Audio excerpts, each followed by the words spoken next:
Okay, it's setting up the webinar for Facebook Live right now, so I will snap my fingers or something if we're live so we don't say anything dumb. That way you're all tagged in this, so it should pop up on everybody's feed. Okay. Oh, look, it says Emily, it just says is live. Join Lucas Prata. Yeah, it just said it on my thing. Where's mine? Oh, because mine is you can't just go on my page and say anything. Michelle, where do you look for the like? Oh, yeah, we're live. Yeah, but I have to accept it. Where do I accept that? Oh boy. So I tagged you in it. It should be on your page. I know, but the problem is only on my phone do I know how to pull that to my page. People are joining. We will see. Let's go to. Okay. Oh, hold on. Facebook. All right. How do I Have get some intro music. I don't know what I'm doing.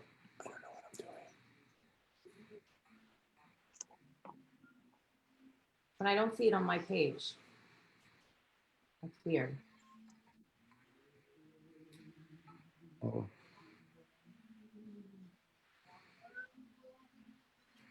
Ask her if it should come up on my page because it doesn't come up on my page. It's delayed.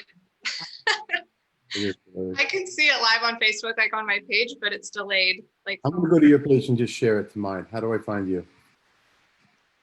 Let's see. search me. Here, I'm gonna comment your name. I will tag you there. All right. All right. Share it to newsfeed or share it to friends? Share now, public. There you go. Where's that? Who?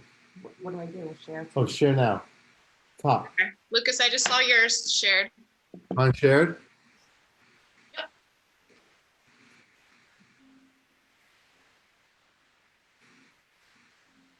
Oh, there it goes.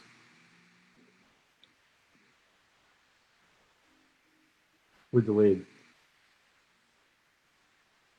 It's like all over the place right now.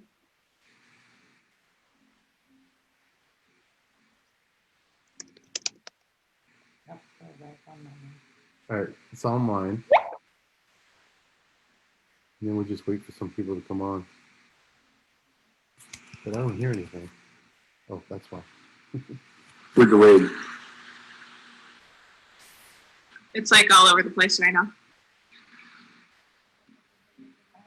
Turn that down. You know what's funny? Right, it's online. You're not delayed. We are delayed. And then we'll just wait for some people to come on. But I don't hear anything. Turned up. Turn that back down. We're delayed. It's like all over. Turn that down. You know what's funny? Right, it's online. You're not delayed. We are delayed. And then we'll just wait for some people to come on. Turn that all the way down. But I don't hear anything. Turned up. Turn that back down. We're delayed. She's live It's right like there. all over. Just wave. Tell me if wave to me. All right, so that's live. Turn that down. That worked. Yeah. Wave again. You know what's funny? Right, it's online. You're not delayed. We are delayed. So it's delayed on Facebook. Come on. Turn that all the way down. But I don't hear anything. Turn up. Turn that back down. We're delayed. She's live It's right like all over. Just wait. So there's gonna be comments here? All right, so that's Now, live. Emily, where should I be? On Zoom or should I be on my Wave page? again. You should be on Zoom. It's online. You're not delayed. I should be where? Delayed on Facebook. Come on. You should be on Zoom. You need to turn down whatever you turned up because it's your Facebook is playing on our library. If I mute it, I can't hear you. Don't mute your Zoom. Emily, where should I? Turn off the Facebook feed that's playing right now. Say that again? Be on Zoom. I should be where? On Facebook tomorrow. That should be on. You need to turn down your Zoom needs to be live. Your Facebook is playing on our live. If I mute it, I can't hear you. Mute whatever's playing on Facebook. Mute your Got it. Zoom. Got it. Mute whatever's playing on Facebook. I just did it. Thank you. There we go. Did you hit record? It's been recording the whole time, yeah. Oh, great. That's all right. Can we make her louder? Yeah, now I can make it louder, yeah. All right. So There now we go. for some people to jump on. Yes. So yeah, you can watch on Facebook, but you are going to be live on this platform. Are you going to bring the baby on now? I'm just gonna sit here. Okay. I'd like to be in on the picture. Yeah, you are. Okay. You're the best. Move me closer. Okay, so we have a couple minutes yet. Do you see people hopping on your page? I see 31 people. Okay. But is that 35 people on Zoom or 35 people on in general? Nope, they're on Facebook right now. I can't see the difference. All right, I'm gonna run upstairs and get my notes. Oh, we have notes? How do you get to? Oh, okay. Wait, should we make the cocktail? No, You have 2 minutes. 2 minutes. I have a glass of red wine and my little tumbler of water. I have some ginger ale going on. Nice. And Princess Mia looks like she's in a milk coma, so. She's definitely in a milk coma now. Absolutely. She's like, she drinks everything in sight. Oh. Right? Yeah, she's smiling. Oh my gosh. So cute. I guess Mia's starting off the show. Yeah. Yep, we've got 1 more minute. I'm gonna pull up. So out of those 35 or whatever people that you see on, those people are from Facebook or from Zoom? Nobody else is on Zoom besides me, you, and Britt. We've got about 50 people watching right now on Facebook, so we're gonna wait for them to get up or to continue to get on. And people are leaving comments, so we'll make sure that I'm gonna pull this up to Facebook. So we're gonna wait for them to. Comments on your page or on my page? Doesn't matter. Well, it's both because you're streaming the live on your page. So we can see them all coming in and we can see who's leaving. Bobby Charles says, "What up?" with a whole bunch of P's. Who is it? Bobby Charles, I don't know. Cheryl Lynn says hi. Dana says hi. Oh, look, Dana. Alyssa says hi, Lucas. I miss you. I can see the baby. I'm gonna have a little cocktail while we have a conversation. Holly says bro. Why don't I see any of these? Right here. I have them up online if you want to look. Stacy says hi. Cheryl says beautiful family. Robin says hi, Michelle. Can we see the baby? Okay. Dina, yes. Cocktails, yes. Dina says cocktails. Yes. What are you looking at? Whose page are you on? Mine. How come it's not happening on mine? Can you stop talking? Sherry says hi, Michelle, Lucas, and Mia. So much love on here. Linda, I will definitely drink a wine for you. Facebook, hi. All right. It's not fair. I don't see anything. I'm going to Emily's page.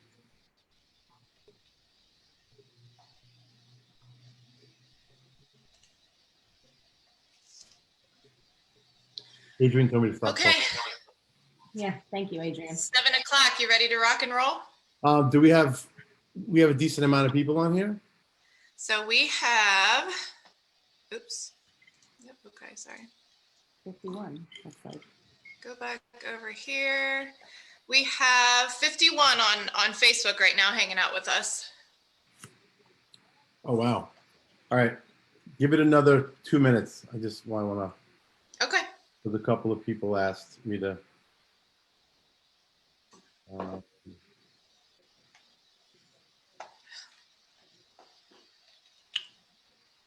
right.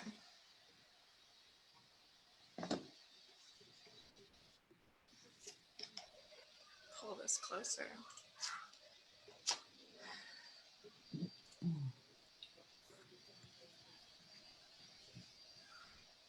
Is Brittany's going to come on after? Brittany's going to come on a little bit later. She had a dinner with her father. No worries.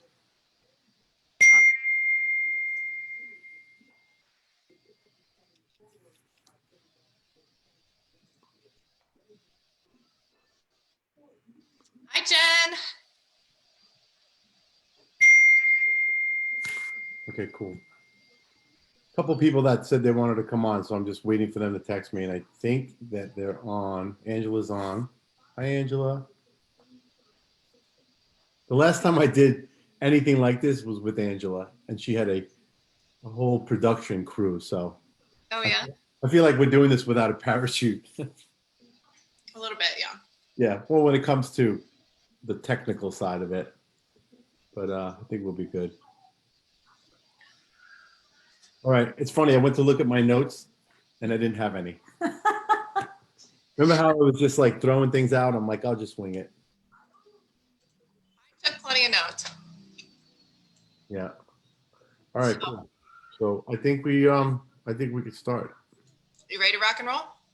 Yeah, we have close to 60 people on, and I'm sure it'll grow. Okay. Yeah, I mean, more people can hop on, but they can also see the replay of this, so that's fine too. Okay. All right. Thank you, everybody, so much for being on tonight. We appreciate it so much. We want this to be casual and to be a good time. And I'm going to start with introductions and then just kind of give you an overview of what we'd like to discuss tonight. And towards the end, we will answer as many questions as we possibly can. Lucas and Michelle and I could talk about this for hours and hours and hours, but to keep your attention, I think we'll be respectful of everybody's time on a Friday night. So thank you again. So I am Emily Westerfield. I am a surrogate myself, and I'm also the director of Gift of Life Surrogacy Agency located in Ohio. Tonight we're going to kind of go through who we are, what we do, why we do it, and then we're going to talk about a little bit about what the process looks like, and then how to find a surrogate, what that criteria looks like, the views from a surrogate, the views from intended parents. We'll talk about the legality in different states throughout our country. Lucas and Michelle are going to share their amazing story. And then a little bit later tonight, their surrogate Brittany is going to join us. And then maybe Miracle Mia will wake up and give us a little appearance tonight. So We'll try. she's so out right now. Like I said, she's in a milk coma. Can you go back? So Please? funny. Okay. It's all good. All righty. All right, good. We're over 60 people. That's pretty good for now. Okay. And I'll just, as the questions are coming in, we can, like I said, kind of get through what we need to, and then we can start to address questions. Sound good? Perfect. Cool. Okay. Well, I think the first thing is why don't you guys go ahead and give your introduction? Even though everybody's here for you. We have intros. My name is Lucas. This is my wife, Michelle. Those of you who don't know, this is our little bundle of miracle joy, Mia. She is wide awake for the event. I might put a little bit of bourbon on her lips and see if that'll wake her up. I'm just kidding.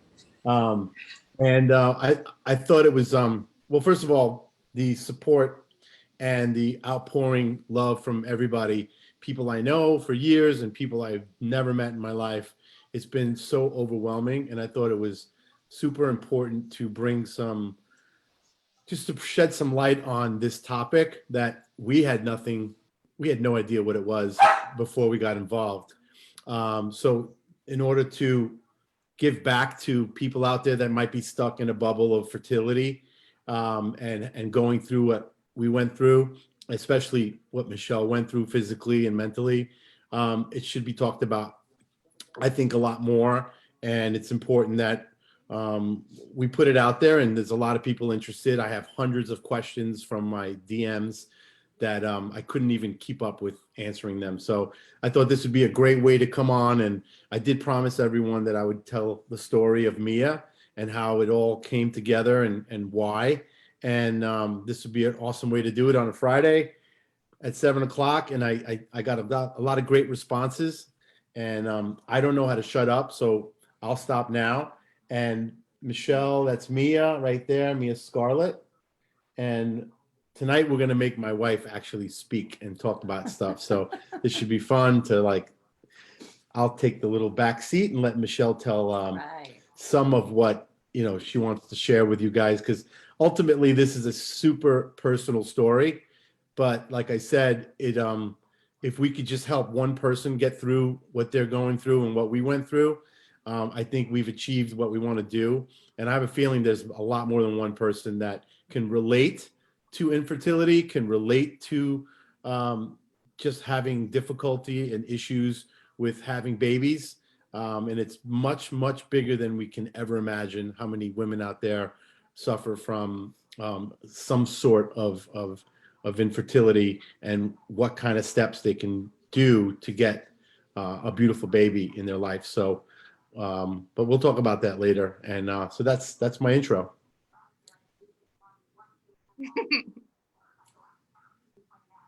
That was a long intro. Yeah. I'm just gonna go off of everything he said. We're definitely here to share our story. And like he said, if we could help one person, I mean, so many people have reached out through private message, and, I'm able to speak to them. And, I'm not the professional, but I do try to give the best advice that I possibly can. And, it's a long journey, and it's a hard journey on the woman, and it's, all the support that you can possibly get is so appreciative. And we couldn't have done any of it without Emily, obviously without Brittany, our families, our friends. The tremendous support that I had personally is, it's just indescribable. So it really was a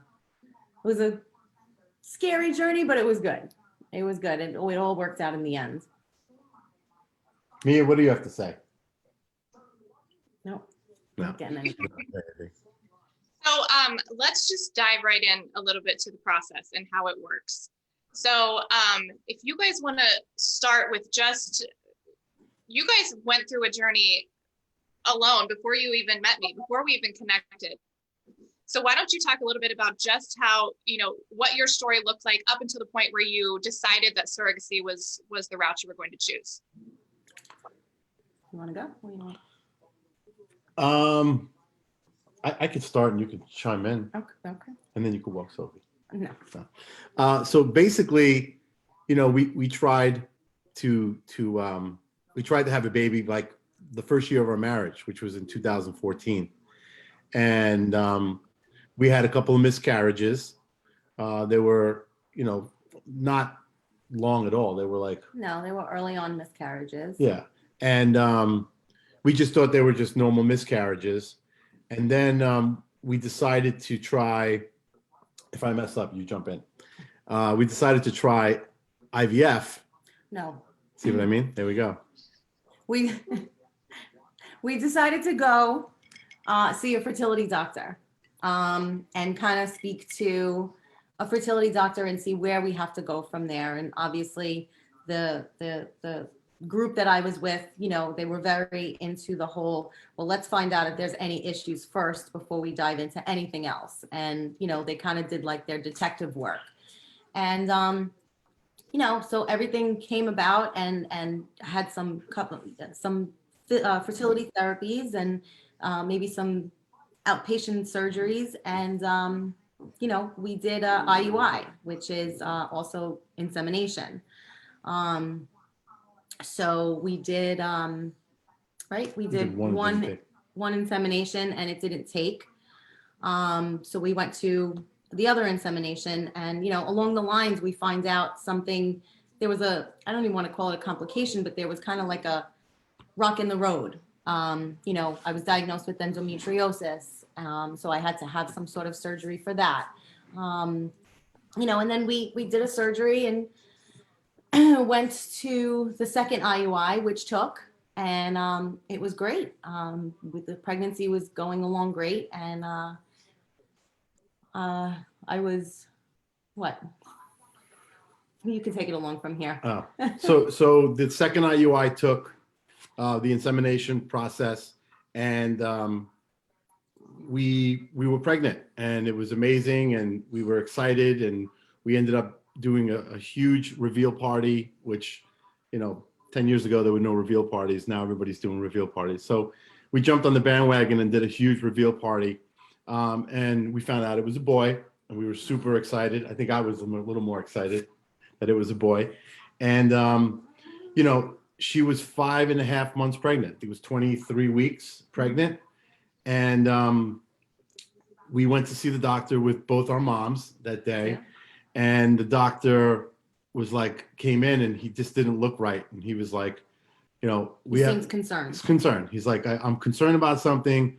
I want you to go, I want you to go to a specialist in Philadelphia at CHOP Center, and which is like the #1 children's hospital in the country. And we ended up going to Philadelphia for this to check to see what the issue was, because he had a concern, and we were still like, well, it can't be bad. It's going to be fine. Everything's going to be great. And we got a quick appointment, and we ended up driving to Philly on a rainy day. We'll never forget this day. And we must have spent 7 hours testing from room to room to room, to different cameras, different machines. It was incredible, the technology that they had at this place. And we took a lunch break and we did more testing, and then they're like, all right, wait in the waiting room, and then we're going to have a doctor come in and speak to you. And the doctor came in with like an advisor or I guess a therapist or something from the hospital. Counselor. A counselor, sorry. And she had a box of tissues in her hand, and my stomach kind of just dropped. And they came in and they just started explaining what the problems were, and it was the fluids from the baby were not flowing correctly. The baby was not being the nutrition. He wasn't getting the nutrition, and at some points the fluids were going in reverse Because of the blood clots. because of the blood clots On the on the placenta.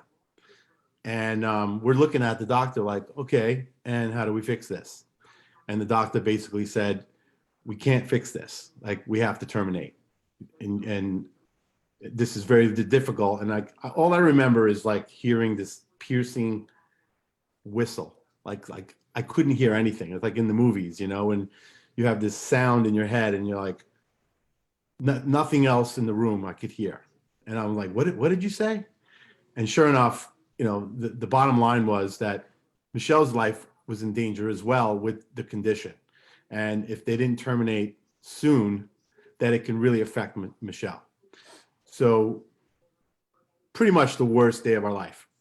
And we drove back another 2.5 hours back home to Jersey, and just telling our family and breaking the news to everyone. And I had just lost my stepdad a couple of weeks prior. So it was like double whammy.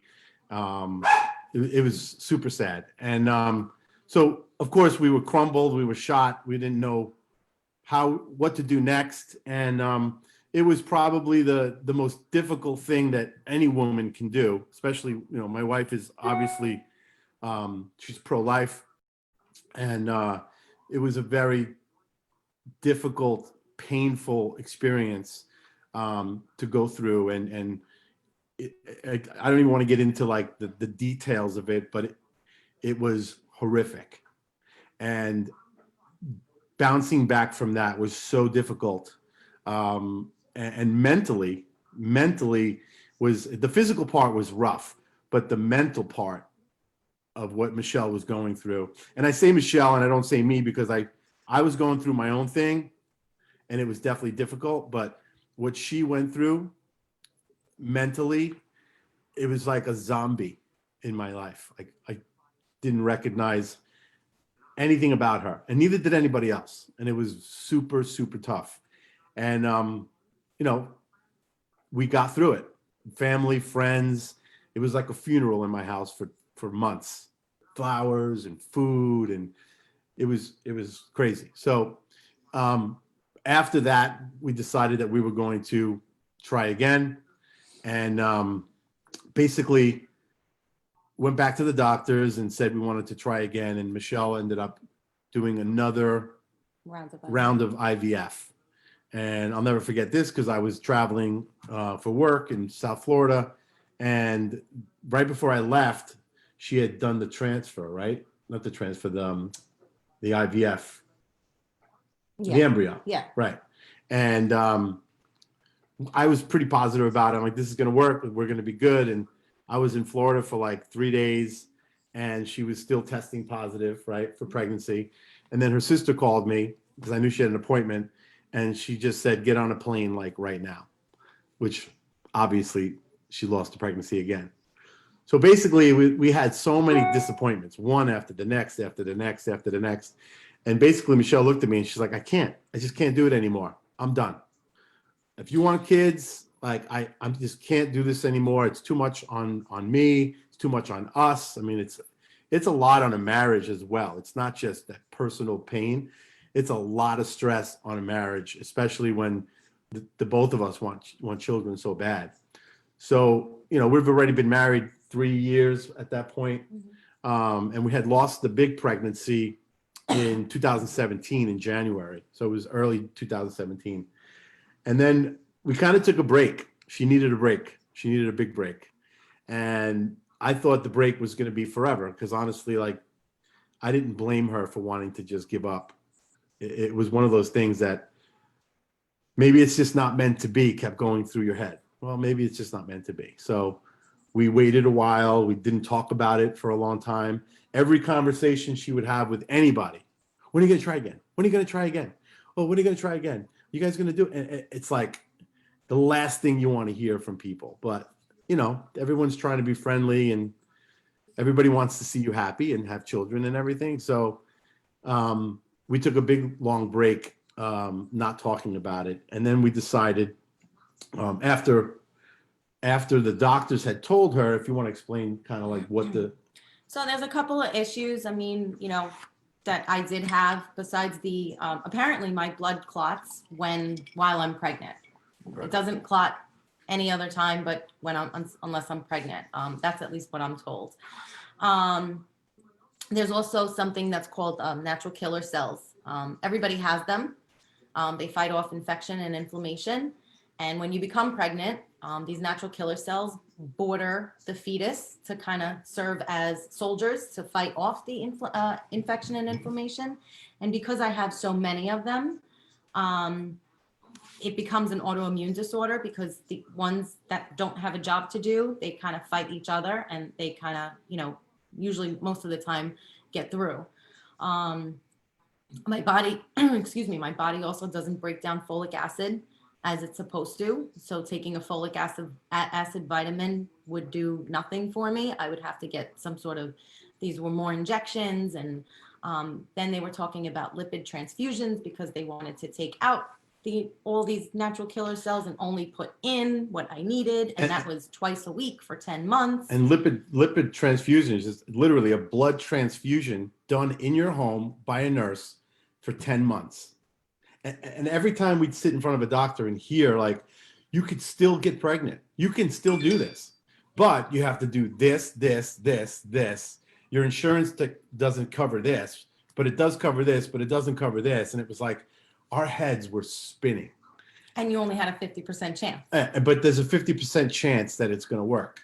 So at that point, Michelle was just like, I can't do it. Like, I can't take the chance. We've had, you know, perfect embryos that we've created. And what am I going to do? Like, have another one lose another embryo and lose another embryo. So basically, that's when we hit the brakes, and we started like researching surrogacy, asking some friends. I actually found out about a friend of mine who had a surrogate, which I didn't even know. I felt kind of stupid. I've known her for so many years, and she opened the book for us, and basically spent 2 hours on the phone on one night, and basically spoke to us about her journey and how What it was. what's that? And her journey and what it was. What it was, and how she met, she met someone through a friend, and she did a private journey, and basically opened our eyes to what surrogacy was. And Michelle and I were like, well, maybe we should look into it and try, figure out if this is for us and how it would work, and the cost and the time, and what do we need to do. And we went for one more retrieval, right? No, I had already all my retrievals. I had 3 embryos, and then I transferred the one, Right. which I had lost. So Right. we were only left with 2 embryos. So we had 3. She lost the one when I was in Florida, and then we had 2 left. That was it. And then this is where the whole story kind of, I'm giving you the fast version here. I know. And this is the fast version. the fast version. I'm jumping around, but this is the bottom line. I was so desperate to find someone to help us with this surrogacy thing. I decided to write a letter to all my friends, my acquaintances, people I've known throughout the years, and not put it on Facebook, because in case many of you watching, nobody knew that we lost that baby. Unless you were very close to us, nobody knew it.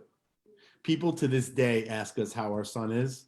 I'll walk into a restaurant and they'll be like, oh, look who's here, and come on in, how's the baby? This is like for the last 3-4 years. How's the baby? I didn't tell anybody. This was like super private, and it was too painful to talk about. So basically I wrote this letter. It's pretty detailed on everything that I just said. And I sent it out to about 200 people on Messenger that I knew. Like I said, acquaintances, work friends, that's how I did it. And it was like 10 o'clock at night, I hit send.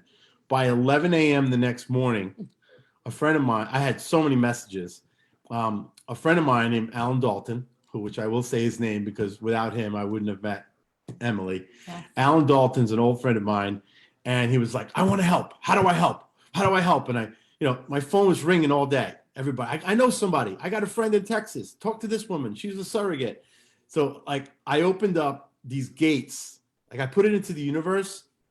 And I know it sounds like spiritual and everything, but it really is true. You put something into the universe and people, eyes open, ears open. And Alan was the one that said, I'm going to put it on my Facebook page and I'm going to post it, but I'm not going to say your name. I won't put it out. I promise you I won't tell anyone who it is. And someone read it in Manhattan who happened to know about Emily's surrogacy journey page or one of your groups that you run. And they connected Alan with Emily. And by like noon that day, I was on the phone with Emily. Mm-hmm. So, and it was all because I opened my big mouth and I decided to write this letter and send it out to everybody. And it was very difficult to do. I got to tell you, to read the letter I wrote and not shed a tear, it's pretty, I would say you may have like a heart of steel or something, but it was tough. It was a tough letter. And somehow it got us to Emily. And that's when the ball started rolling and she started explaining what she does. And it's been an incredible experience from that point on. And I don't know where you want me to stop, Emily, but that's kind of like how we met you. And, you can get into like the vetting and how you started now working with us in this whole process. Yeah, sure. So thank you for sharing that. I mean, I've heard the story before, but it doesn't get any less tugging at your heartstrings every time you hear it, because it's heartbreaking. And the reason I myself am a surrogate and all the surrogates out there, those are the reasons why we do it. hearing those stories of everything that and we get it. We understand that when you get to us, it's a last resort to be able to try and have your own biological children. And you've been through so much to get to the point of where you are, when you are starting to entertain surrogacy or trying to understand it. So I didn't know how long you had put the message out there. I didn't realize we connected so quickly after that happened, but I'm glad we did, obviously, because it's been an amazing journey. So as far as like getting started on the side of surrogacy and just understanding the process, I will do a very quick overview of just kind of what the process looks like. When someone is to call me and if they're in the same place or position of where you are, they have embryos ready to go, they know they want to explore surrogacy, I will set up a consultation with them, and it takes me a good full hour to get through an entire process. It really does. And that's if they don't have any questions, which I've never had a call with that question before. So I will hop on the phone with them as soon as I possibly can and just kind of go through the entire process so they really understand from A to Z everything this entails. And then after that, there's a series of things that you have to go through when you start to match. So when you're thinking about matching with the surrogate, there's 5 things that I usually kind of look at to just say, okay, this person and this person could line up, maybe. But then, outside of just those 5 things, you look at personality and you look at the relationship you want. You look at the communication that you want with your person, with your surrogate. But just it's hard because you're essentially meeting a stranger that's about to hold your most precious thing in life, and things get real personal real quick. And all of these journeys are very unique and they're different. So those top 5 things that I talk about. The first one is experience of the carrier. So there's a difference between a first-time surrogate and an experienced surrogate, obviously. Everybody's got to start somewhere, in my opinion. And I truly believe if they're in it for the right reasons and if they understand the commitment that they're about to embark on and they're really serious about this, first-time surrogates are amazing. And, they most of the time carry on to be second, third-time surrogates. So experience is the first thing. The second thing is location in the country. We will probably we can talk about legality now if you want to, just a little bit because I'm on it, but every state in this country is not surrogate friendly, unfortunately. New York actually just passed their surrogacy law for compensated surrogacy in the state, and it will be in full effect in February 15th. Lucas, you said you knew someone who helped with that. Is that right? Or your Jersey. That helped with What what? was it you told me on the phone? The Jersey law, because Jersey's fairly new as well as far as their surrogacy law.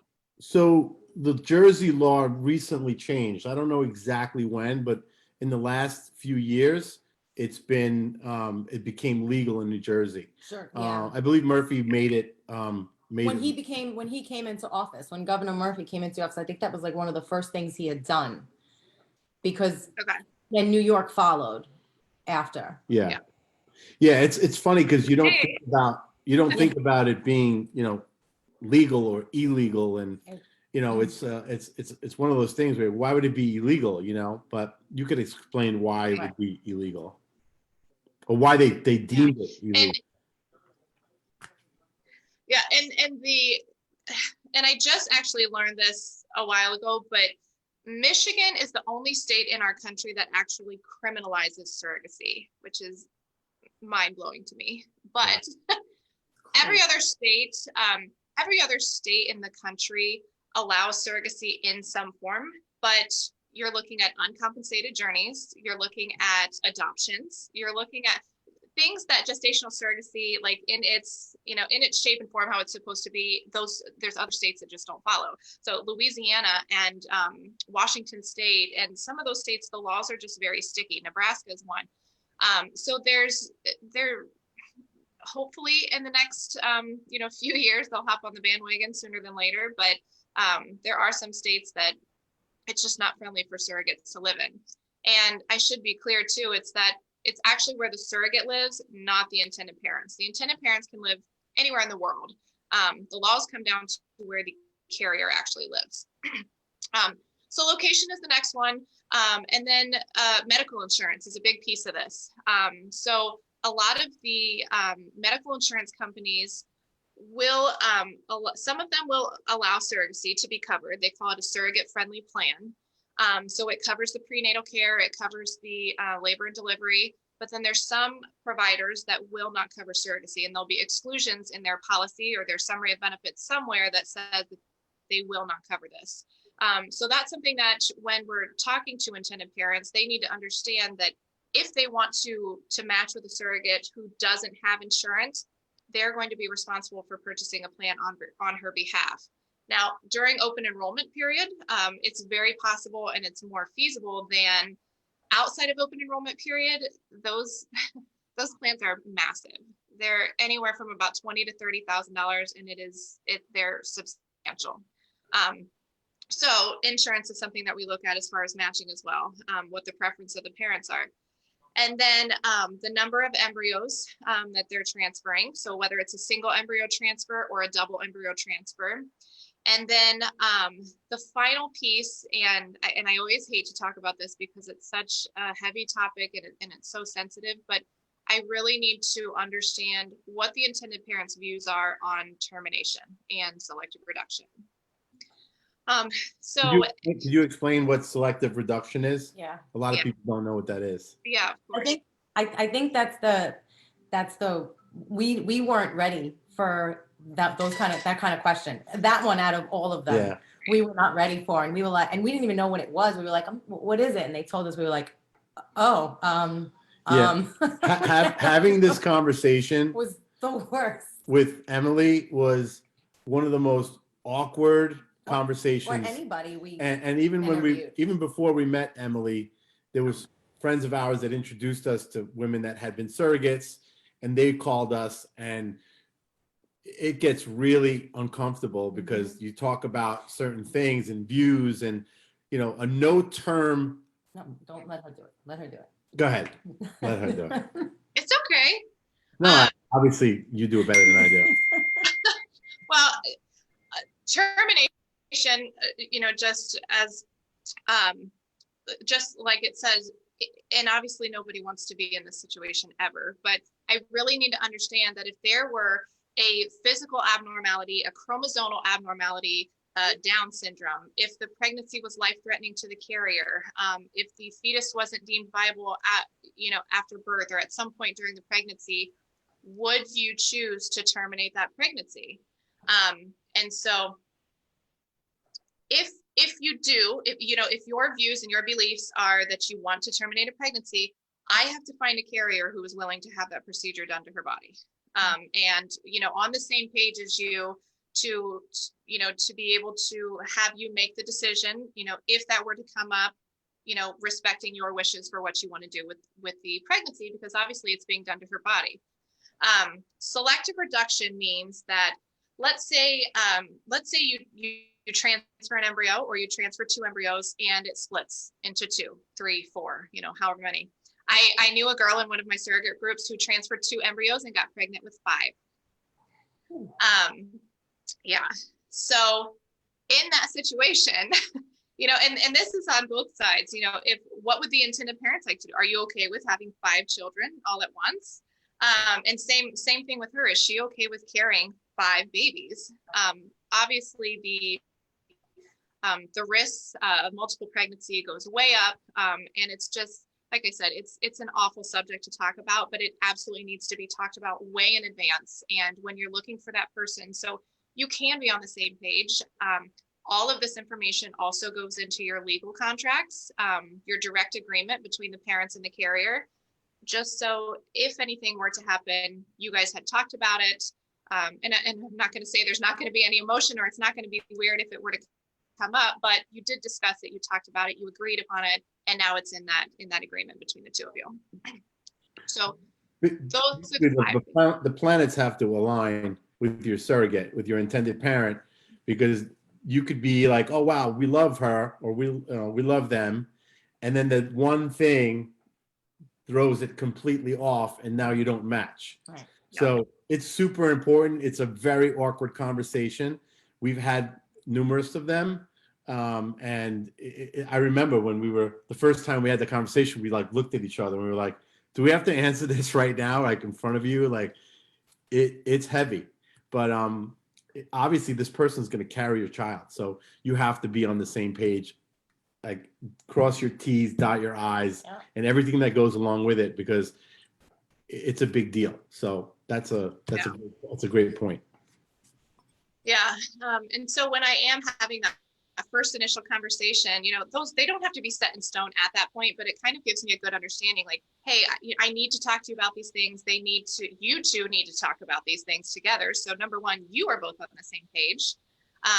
And then again, when we're looking for potential matches for you, to make sure that they align with everything that you guys are wanting out of this experience and what you're looking for as far as a surrogate. So after that time, then there's a screening process that everybody has to go through. Carriers and intended parents. There's background checks and there's psychological evaluations. But the matching process itself, and I'm sure you'll agree with me, is kind of like the dating game. It is. Like, here's a person I found. What do you think? It is. It's like you would send me like different profiles, and I'm like, ooh, who's this? It is. It is. It's the dating game. You're right. I didn't think of that. Yeah. Yeah, and you get to look at, you know, a carrier's profile it's got pictures of her and her family and her spouse if she's got one, but where she lives, how old she is, what she does for a living, pregnancy history is right there on the page, her experience, her insurance, and then there's some fun personality type questions and fun things just to kind of understand, you know, what's that? Not a lot of things you see on regular dating profiles about your pregnancy history. Exactly. Yeah. Yeah, like how you gave birth. Exactly. Was it a C-section or was it vaginal? Yes, I remember those answers. Yes, exactly. Yeah. So then the process kind of goes like the profiles would start to be presented to you. So I would love to hear kind of your guys' reactions to getting a profile and, you know, what you look at, how you discuss it, like as you're kind of going through these, and then how you feel like this person is somebody you potentially want to move forward with. I think going through the profiles, I mean, really, just like you said, I think those extra little personality questions that are there really help you kind of know a little bit more about that person, you know? And then eventually once we are, you know, once we told Emily who we liked, we had gotten on a phone call or a Skype call, FaceTime, whatever. And, you know, we got to meet kind of face to face, and, you know, which again gave us a look into who they were in their home or wherever they were. And I think it was really cool, like, you know, just to have those little personality questions at the end, because that's what really we were looking for, someone that we could, you know, jive with, someone that we could, you know, be ourselves with and not have to worry about being, you know, prim and proper or, you know, people that we aren't. So I think that was a really important part of it. Yeah. Again, awkward. Very awkward. It's like no matter how you look at it, it's like, hi. This is my wife, Michelle. So you want to carry our baby? Like, it's like the craziest thing in the world. You know, it's funny because I think this kind of ties in a little bit, but when I wrote that letter, I had some people contacting me that read it, but I guess read it differently than most people read it. And they were like, hey man, I'm really sorry to hear what happened. And, you know, I understand, but you know, my wife's not available, you know, or like my wife can't carry your baby. And I was like, no, I'm not asking your wife to carry my baby. The purpose of this letter, like network, so that you talk to a friend who talks to a friend who talks to someone at work that might know someone at the cafeteria who knows someone at school. It was just like kind of like this phone game of like, spread the word. Maybe you know someone who knows someone who knows someone that's a surrogate. And that's really what it was all about. And it worked. because we met you. But that's Right. so again, the reason I bring it up is because it's great to know someone like you that does this, but it's also it was smart to do that, to like reach out to everybody that you think could help you. And you'd be surprised. I mean, there's some people that have their siblings carry for them. There's some people that have their best friends carry for them. There's so many situations. I just saw something on the news a couple of weeks ago where the mom carried for her daughter. Yeah. It was on the news. It was pretty amazing that the grandma carried the grandbaby. I mean, this whole thing is just supernatural. And we love you for this. And we anybody that does this, and the people that are watching right now that didn't understand what surrogacy was, this is a big reason why we wanted to do this, to shed some light on it and show people that, first of all, you guys are like angels on earth. And I truly believe that you guys are sent from God, and to give people that can't have children that opportunity is just like, it's indescribable. And I think most people would think that, but I want you to know that, because obviously can you tell people how many times you've been a surrogate now that I put you on the spot? That's okay. I've been a surrogate 3 times, and I've had 4 surrogate babies. The second one was a set of twins. God bless. I mean, seriously, these women and these people like you are angels. You really are sent to us, who, can give us our dream, and between you and Brittany, you've made our dream really come true. So I'm it's true. Grateful. It's more true now than ever. So. Yeah, the very first little girl that I had is actually 5 today. Today's her 5th birthday. Oh, wow. Yay. That's great. That's awesome. Happy birthday, Alexa. How many times have you carried twins? Just once. Once. So you gave birth to twins as well? I did. So the journey after that, I had boy-girl twins for a couple in Michigan. And then I had a little girl for a different couple still in Michigan after that. So she was the 4th. That's amazing. Yeah. Thank you. So how did you know that Brittany was the one for you? Oh God, poor Brittany. I love you, Brittany. I love you. I remember this is, and I tell everybody this, you can ask anybody that knows us. And when they all asked us, how did it go? So we flew down to Tampa to meet Brittany and her husband. And, we've been talking obviously prior to this, and Brittany and I are both in the education system. So we kind of had that in common, which helped us not only talk about what we needed to talk about, but also kind of run off the topic a little bit. And we were able to have fun a little bit. So I remember we booked a flight, we went down, oh God. And we decided to meet at the restaurant, and anybody that's watching knows Lucas and I, well, especially Lucas is very kind of like,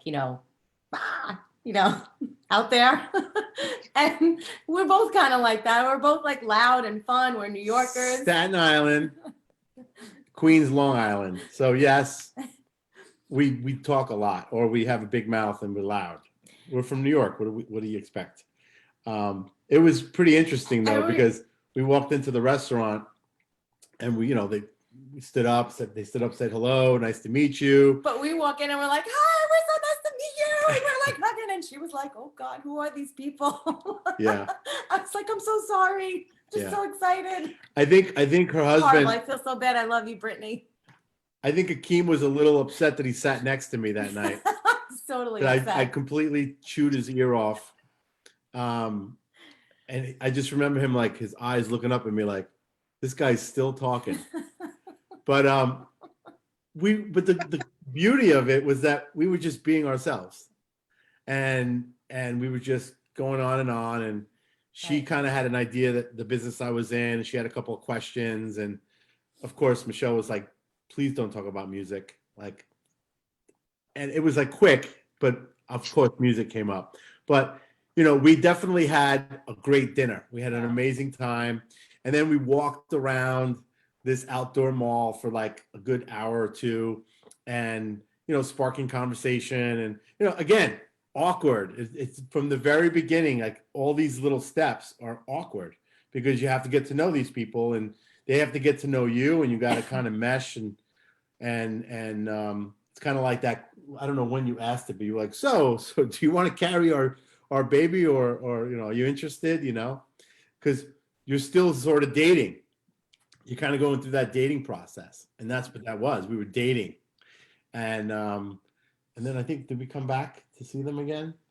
Oh God. But we started talking on Yeah. FaceTime and like Skype, and then once we decided that we were, we both decided, because it's not just our decision, Right. it's their decision too. It's not just like, oh, we want you to be our surrogate. They have to agree that we want to be the intended parents. So it worked out, obviously, but Michelle and Brittany, there wasn't a day that they weren't texting back and forth, and it's unique that they're both teachers, and Brittany goofs on me a lot, and Michelle loves is when Brittany goofs on me, and so they had this like really cool relationship, and it was very smooth. They got each other, and that's what was great about it. And you hear a lot about these other surrogacy journeys, and the intended parent and the surrogate, they're not close at all. It's like almost like a straight up business deal. That's it. And it was never that with Brittany. And again, we didn't know what to expect. So it could have been that, but it just turned out that they got along great, and they always stayed in touch. And Brittany has 2 kids that Michelle fell in love with the minute she met them. So there was that connection with the kids, and always asking about the kids, and the kids always wanted to know about Michelle. So the whole time it was kind of like this flowing relationship. Yeah. So we were very lucky, because I do hear stories about people that have surrogates that aren't so friendly. And I'll be perfectly honest with you. When one of the questions I remember you asking me at the beginning of the process, when you and I were starting to get to know each other, was, what type of relationship do you want with the surrogate after your baby is born? And again, this was before any profiles had come to me, before I met Brittany, and I was like, I don't send a Christmas card, like, yeah, hi, that's about it. Now I'm like, okay, Britt, when are you coming up? Are you going to come up for Easter? You want me to come up for spring break? Like, when do you want to come up? Like, just like, let's plan. First birthday party, we're going to plan together. Like, everything is just being done. Like, now it's different. It's, I never thought it would be like that. And I love it. She's an extension of the family now. Yeah. She's definitely a part of the family. Absolutely. 1000%. She's never leaving she's kind of stuck with me. Sorry. Like I said, it's a unique situation because they're not always like that. Some people are very private. Some people just want that business deal.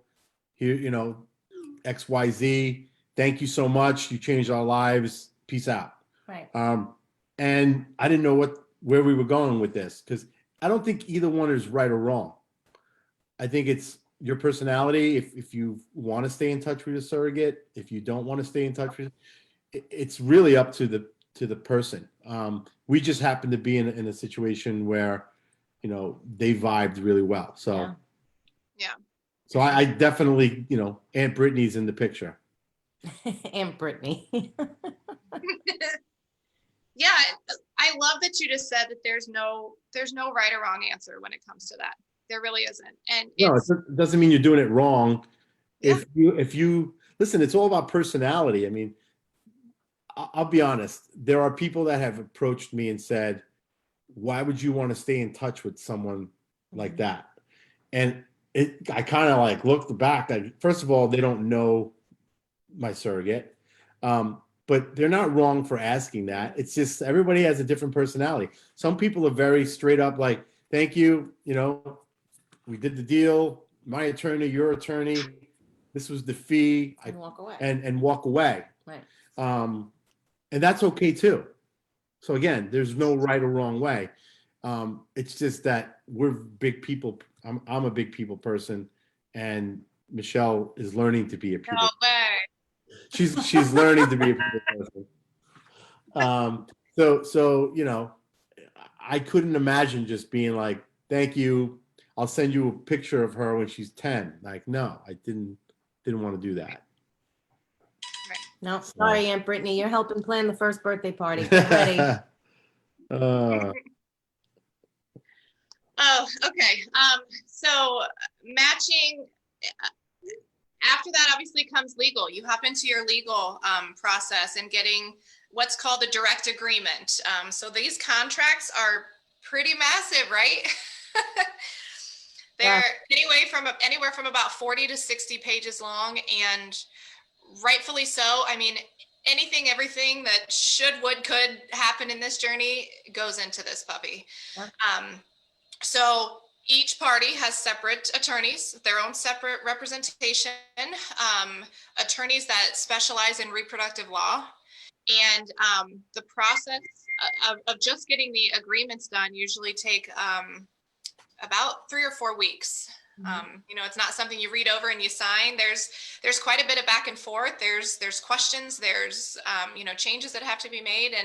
And like I said, all of those things that you guys talk about in advance, like what you spoke about with me, what you spoke about with Brittany, what I spoke about with Brittany, all goes into this contract. So you're both protected on both sides. That's what they're there for. They're not there to, say, I have this in place and I'm going to sue you if something goes wrong, but it's, just so everybody's, agreements and thoughts and everything is out there on paper, agreed upon, signed, and you guys have that protection moving forward. I've signed many contracts in my life. I've never seen one like this. This is everything that you can think about when it comes to a child. And also there's something called the pre-birth and the post-birth, which makes it legal for you to leave the hospital with the baby. In that state, a judge has to sign off on the fact that you are the biological parents. It's a lot. It's pretty deep. And obviously Brittany and her husband have to sign the contract, and Michelle and I have to sign the contract. And there's a lot to it. I mean, there's just when you think you're done, there's another thing, and then there's another thing. And, I had an attorney, and then I had to get a second attorney in Florida to do the pre-birth and post-birth, which was another $2,500, plus what you paid the attorney in, who started the whole contract. And another thing that people don't know is that as an intended parent, you're responsible to pay for the surrogate's attorney too. Mm-hmm. So I don't know if I guess that from what I understand, like that's how it goes. Like you have to cover the costs for all these things. And what you said before about insurance, for us, it was important to find a surrogate that had friendly surrogate insurance. Right. Because if not, I think it's called Lords of London. Is that the name of the company? That it's like $800 a month for 10 months or $1,000 a month for 10 months. So you're talking about $8,000, maybe a little more, to take out an insurance policy for the surrogate for surrogacy. We were fortunate that Brittany had insurance that covered surrogacy, which meant that once the baby had a heartbeat, her insurance kicked in, which is very interesting. Like I never knew that either. But the minute there was a heartbeat, the day we found out that she was pregnant, then whatever costs for doctor appointments, her insurance kicked in, and we were responsible for the co-pays and the medication, certain things like that. So that's a big question that a lot of people ask. Yeah. There's because the insurance policy itself, like I was talking about that summary of benefits, like there's some companies and providers that will cover it. There's some that won't. There's some that will cover it, but they will try and take the surrogate's compensation. Every single one is different. And in that summary of benefits, there's several different places, several different clauses throughout throughout that package or benefits or whatever that talks about prenatal care, and there's specific clauses and lines in there that talk about surrogacy. And so that's, it's very important to have an expert and legal team look at that stuff. Yeah, I was going to say, you can't just hire your friend who's an attorney. You have to get an attorney that Deals with specializes in surrogacy. They usually do adoption, and they usually do surrogacy. So yeah, you just can't grab an attorney because you know an attorney. It has to. You're so very well educated. I'm so happy. What do you mean? Got it. I am thrilled with everything he's saying. I was also involved. I know, but I like this. You retained a lot of it. Good What do you think? I job. have air pockets in my brain? Don't answer that. So yeah, so when it comes to the attorney, it's very important with the attorney and getting everything squared off. So, because I think one of the biggest questions that I've gotten, and that you may agree or not, is, aren't you afraid that she's not going to give you the baby when the baby's born? And I laugh because it is a good question. Right. Definitely is a good question. But the truth is, that's what this legal form is all about, and the courts and the judge and everything that you do and all these things that you sign. But that seems to be the number one question. Aren't you scared that she's not going to give you the baby? Right. And I'm sure Brittany. Kidnapping. Yeah, kidnapping. It's true though. I mean, it's a great question. If you don't know much, if you didn't know about it, it is a great question. I don't know if I'm jumping too far, but another question is, a lot of people don't understand that it's our embryo. That's Which some cases it isn't. Some cases they do use the surrogate's egg, which is fine.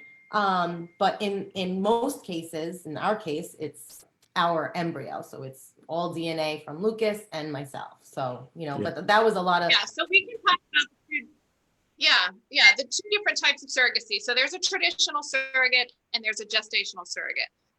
A traditional surrogate would mean that she would be using her own eggs and she would be carrying the child. So biologically, that is her child.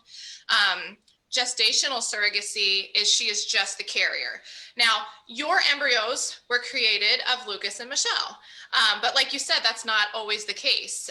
So it could be made of father's sperm and a donor egg. It could be made of donor sperm and mother's egg, or it could be donor-donor.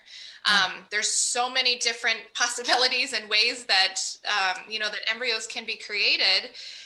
And still, in all of those cases, the gestational surrogate has no biological tie to the baby whatsoever.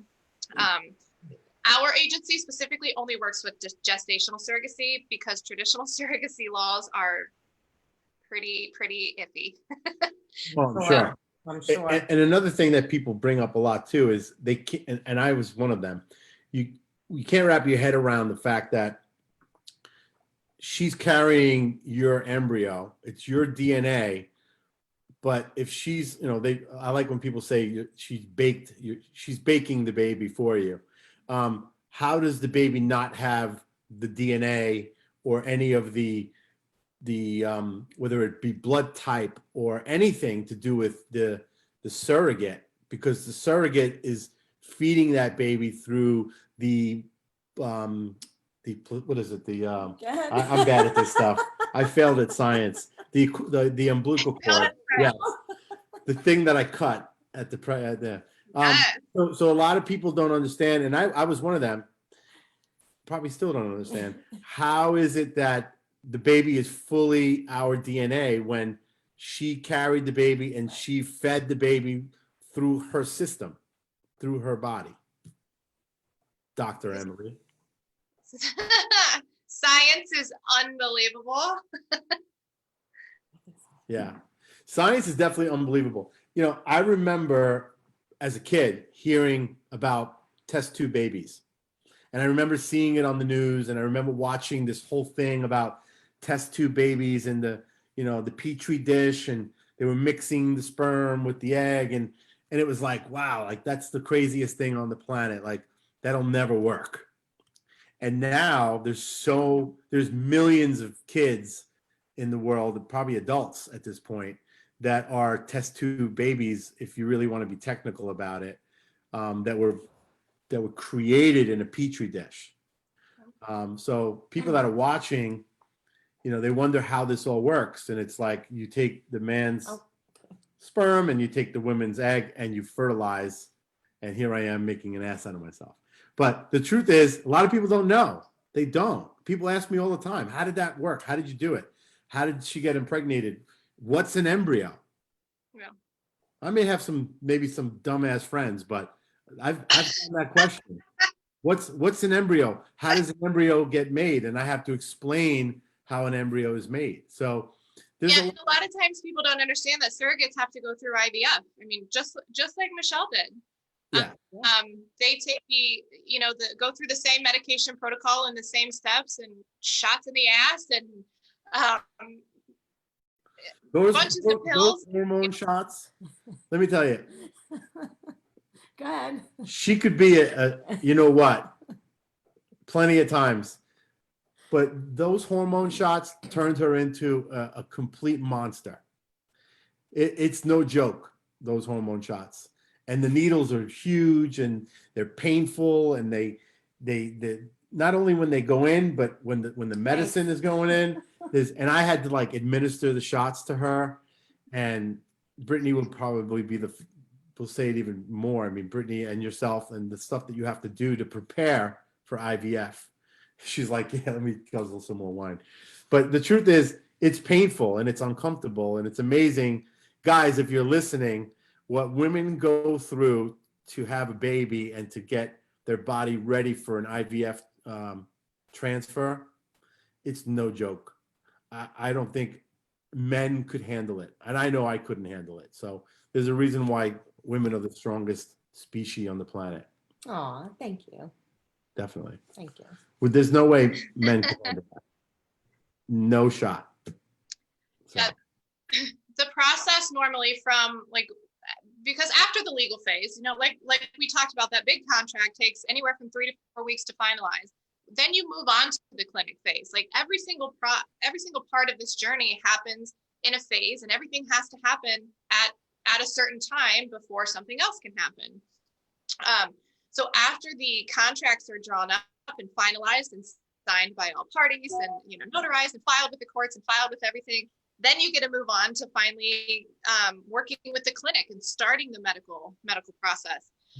So when the surrogate actually gets started on her medications, which normally they'll start on a birth control pack, it's very common, and after she'll finish that, move into a heavier medication schedule. What is playing on my TV? It's not Roger. You can leave it on. It's supposed to be Christmas music. Yeah. I don't understand what's happening. There we go. And that process is another 7 weeks. So it's a long time. Hurry up and wait is a very real saying in this community, because this isn't done overnight. No. Can you tell me? And even shipping the embryos. Sorry, go ahead. And when we had to ship the embryos, you had to do all that. And, we'll get to that too, but it's a long process. We didn't even put that into the equation. When we found Brittany, she was I was going to say, why don't you go ahead and talk about that real quick? Yeah. Okay. So when we finally decided that Brittany was going to be our surrogate, we had the last 2 embryos. Mm-hmm. They were frozen. So you have to pay for you have to pay for them to be it's like a monthly fee to have your embryos frozen. Stored, sorry. But which again is a incredible concept of like freezing a live embryo. And we were contemplating on having Brittany come here to New York to do it. Again, you have to cover her flights, her husband's flights, put them up in a hotel. What's it called again? The work.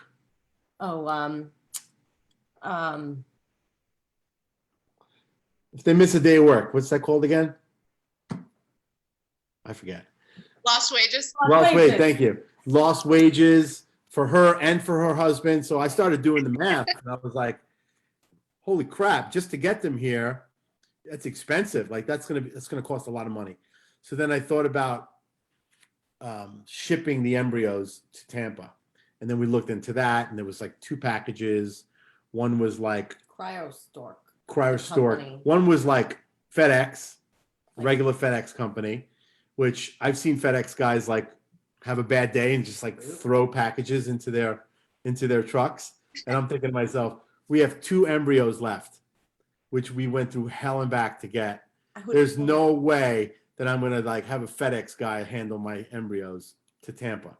And I remember I was in LA for like a week, and that morning that so we found a company that does just embryos and organs. It's like a big company that does it, and we had them ship the embryos from New York City to Tampa, to Clearwater.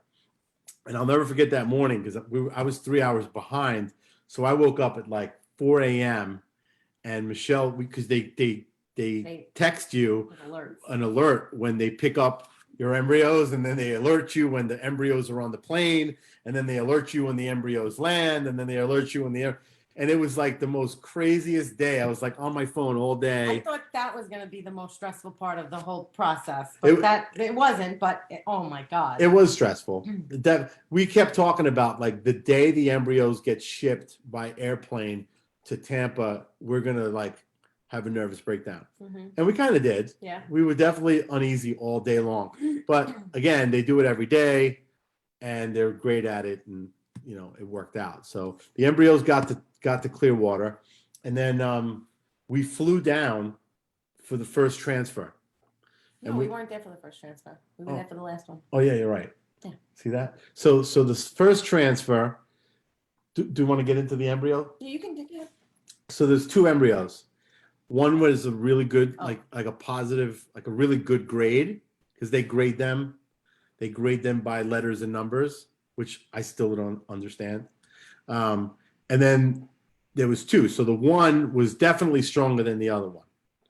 And so it was like a no-brainer. We're going to go with embryo. Well, and you can kind of mention too that, yeah, the grading of your embryos also, you can tell the gender at that point. All of the genetic testing that they can do at that point. Because the genetic, yes.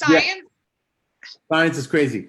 So you did bring something up. Genetic testing is a major part of the embryos. A lot of doctors won't do anything unless you genetically test your embryos, which our doctor was Dr. Kofinas in Brooklyn.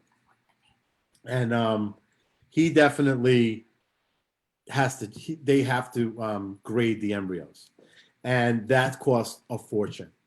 And you're allowed up to like 8 embryos to test, and we were testing like 1 at a time. And I believe, if I'm not mistaken, the embryo testing was like $5,000, and you get up to 8 embryos. It's super expensive. And it is exactly $5,000. Yeah, it's like $5,000 to test your embryos. My head was like, yep, 360. And so then once we got the embryos tested, then we decided that we were going to do the transfer in Tampa. So what did we do? We put them on Cryostork. They shipped them. And then Brittany and her husband went for the first transfer. And again, remember, that was the better egg, the better embryo. And we had a lot of people telling us about the grade of the second embryo, that it was mezza, it's okay. It's not great. Could you get pregnant from that embryo, that grade? Yeah, but we'd rather have one like this. So keep that in mind. So they did the transfer, and it was right around Christmas, New Year's, I remember, of last year. So 2019, December 2019. And we got the call, and it didn't take. And we were crushed. I mean, crushed. Another like kick in the you know where. It was like another devastating blow to like our journey. Like we just want to have children, you know? And now I'll never forget, and Michelle will agree. We were in my kitchen and she was literally on the floor. We were crushed. We were so bummed, upset, crying. And my mom happened to be here because it was around Christmas. And my mom, you know, with tears in her eyes, she was like, wait a second. What about the other embryo? And we were like, that embryo is not good. You know, like we were like, everyone's telling us it's not strong. And my mother goes, what are you talking about? That's the one. That's the embryo. That's the one that's going to take. That's your baby. And Michelle was like, I don't know. Like we were so just like beat up at that point. And my mother goes, because we said, do we do another retrieval? And at that point, Michelle had like run out of like her insurance had peaked in retrievals, which means anything now is out of pocket, which is like 20 plus grand out of pocket to do a retrieval. It's insane how expensive it is.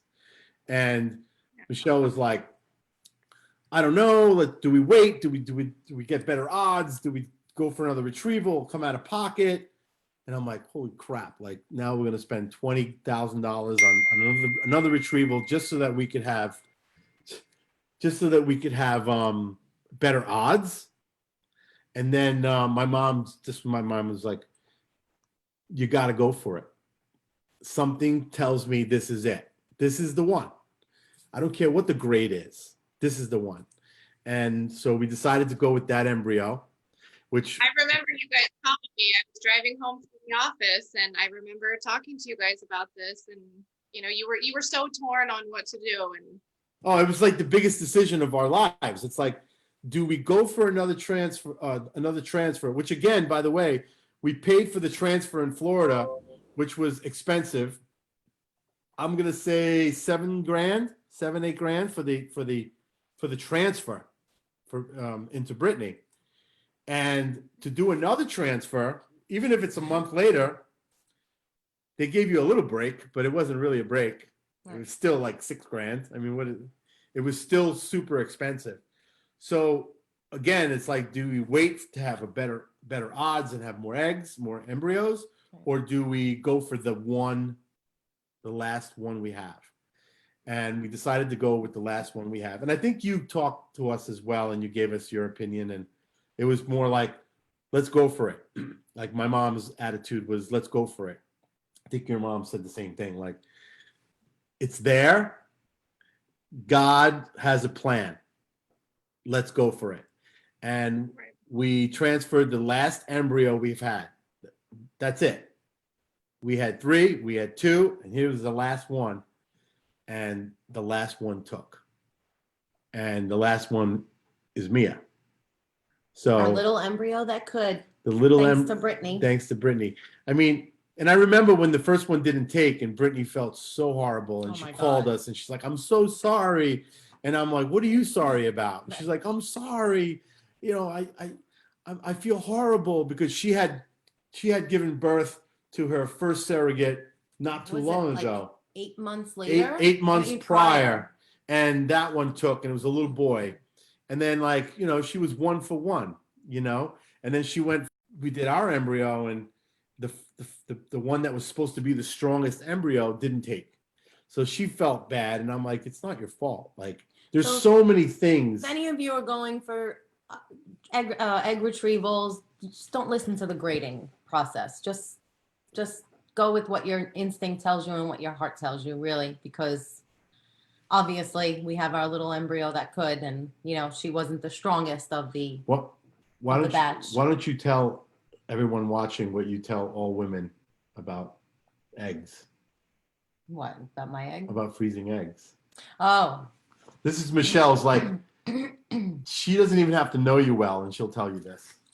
I tell all the the young girls I come in contact with, or you know, I'm like, how old are you? And they're like, oh, 23. I'm like, freeze your eggs. Like, do it now. Get it over with.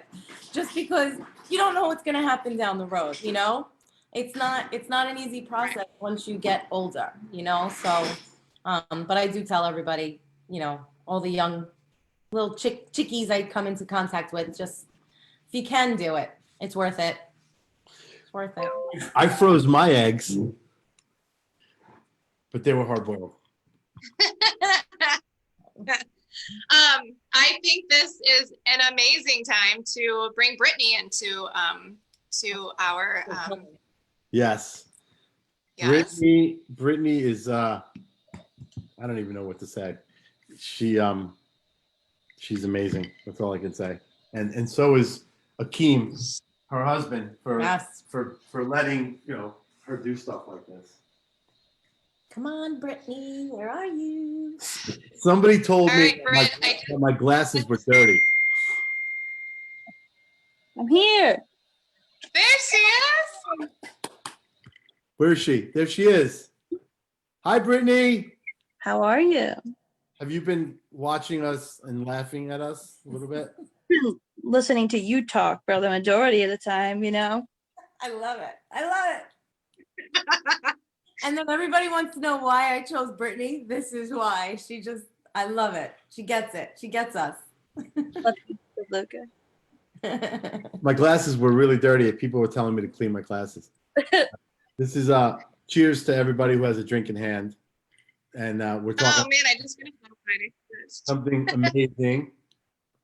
And I want to make a toast to the two of you for helping us with this journey and giving us something that you could only dream of happening. And it was a long journey, and it was definitely worth it. And it was a blessing. It was sent from God. I think the both of you were sent from God. Yeah. So anybody thinking about this and has any questions during or even after this, you could reach out to me, Michelle, or Emily, and just ask away, because it's an incredible thing that they do, and there's options out there. There's definitely options, and we could try and answer all your questions. So, salud. Cheers. Cheers. No drink. Sorry, you talked so long. I had to drink it.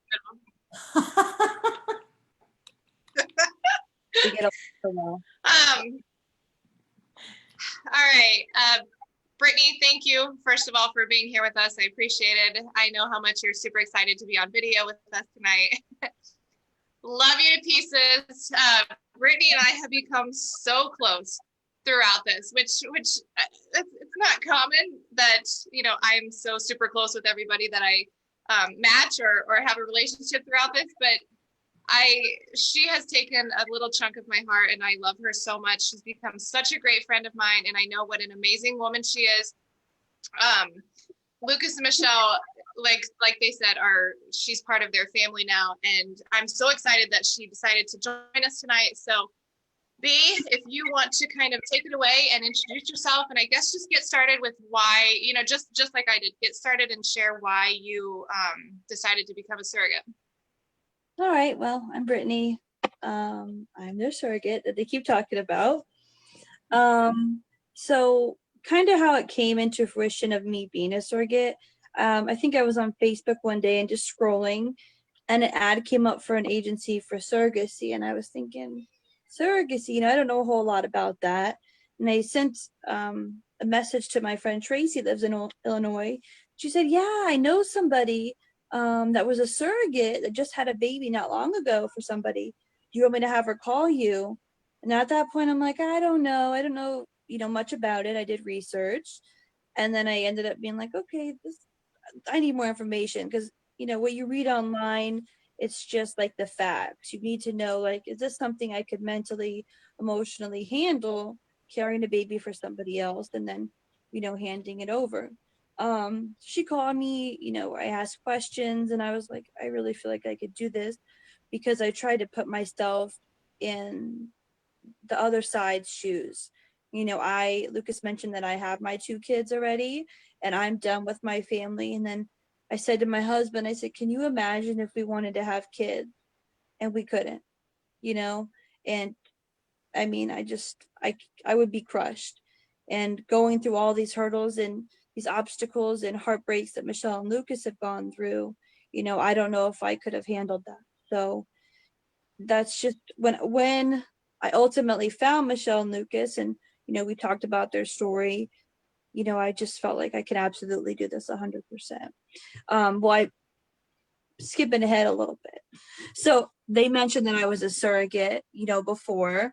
That relationship was a lot different than the relationship that I have with Michelle and Lucas. So that was more like, they just talked to me during appointments. They send me pictures every once in a while, but it wasn't like how Lucas said me and Michelle talked all day, every day. And like, we just couldn't get enough of talking to each other. So anyways, it took a little convincing to get my husband on board, because that's another part that Emily will tell you, if you're a surrogate, your spouse has to be on board with it as well. And I remember going to him initially and he's like, I don't know, that's kind of weird. I mean, honestly, it's a taboo topic. Nobody talks about it. People don't have the information on it. And then I brought it up again a week later and he said, I rewatched the Friends episodes where Phoebe was a surrogate, and I could totally see why people would do it, so Friends is the reason that he got on board with it. Yeah, how I feel about being a surrogate, it's like the most extreme form of babysitting that you can do. For 9 months, it's your job to love, protect, and nourish that baby until he or she makes its way into the intended parent's arms, and there's a video that Lucas took right as or after Mia was born, where Michelle is holding Mia and he's recording and just saying, oh my God, I can't believe this. Oh my God. And you could just hear him. And then they go over to the couch and they just are hugging and crying. And if he ever decides to share that video, it just breaks your heart, but like in a great way. Like, wow, like she's here, everything that we all over. I know. I sent it to Emily. I was like, you have to see this. I can't stop crying. It's so amazing. You're gonna make me cry right now. All right, enough.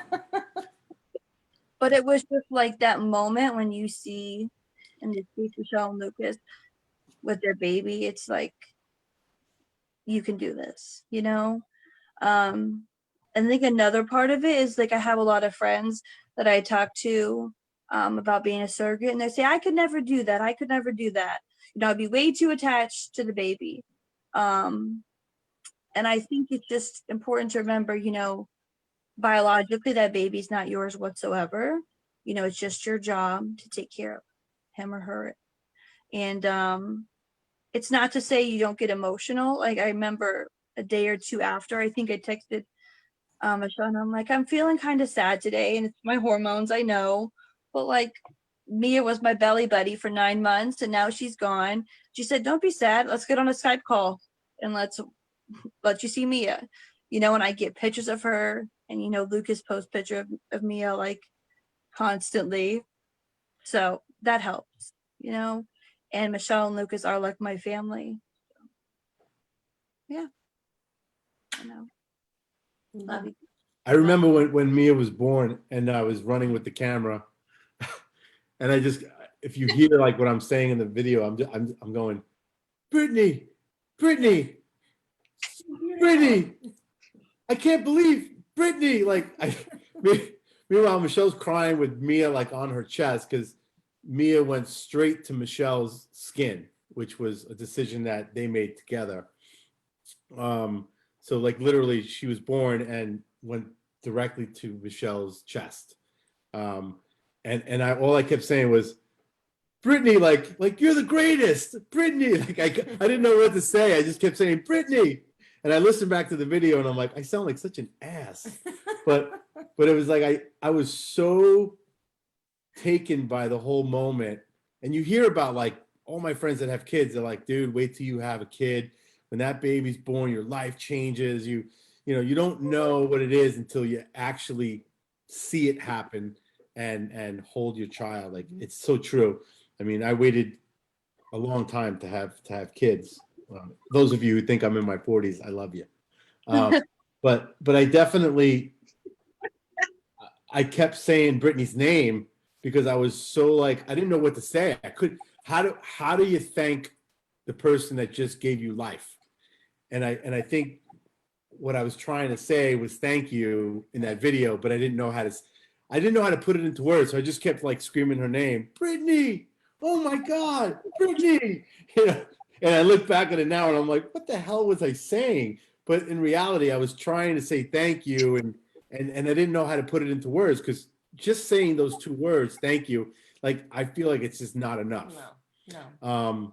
And it's I waited a long time to have kids for many reasons. I got married at 45, so you guys want to do some math there.